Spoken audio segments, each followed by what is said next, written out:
టమాటా కూరని ఈ విధంగా ఒకసారి చేసి చూడండి, చాలా టేస్టీగా ఉంటుంది. ముందుగా ప్యాన్ పెట్టుకుని కూరకి తగినంత ఆయిల్ వేసుకుని ఆయిల్ వేడైన తర్వాత పావు స్పూను మెంతులు, పావు స్పూను ఆవాలు, పావు స్పూను జీలకర్ర, ఒక 2 స్పూన్ల వరకు శనగపప్పు వేసుకుని ఇవి వేగిన తర్వాత పచ్చిమిర్చి, ఎండుమిర్చి, కరివేపాకు, ఉల్లి తరుగు, పావు స్పూను పసుపు, రుచికి తగినంత సాల్ట్ వేసుకుని ఉల్లిపాయ ముక్కల్ని ట్రాన్స్పరెంట్గా అయ్యే వరకు కలుపుతూ మగ్గించుకోవాలి. ఇప్పుడు ఇందులోకి 2 స్పూన్లు కచ్చా పచ్చాగా దంచిన వెల్లుల్లిని వేసుకోవాలి.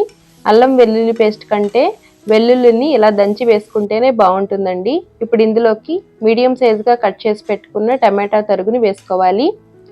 ఇప్పుడు బాగా మగ్గిన తర్వాత ఒక స్పూన్ వరకు కారాన్ని వేసుకుని బాగా దగ్గరగా అయ్యే వరకు కలుపుతూ మగ్గించుకోవాలి. చివరిగా ఇందులోకి పావు స్పూన్ గరం మసాలా, కట్ చేసి పెట్టుకున్న కొత్తిమీర తరుగు వేసుకుని మరొకసారి కలుపుకుంటే వేడి వేడి అన్నంలోకి చాలా టేస్టీగా ఉంటుంది. Thank you.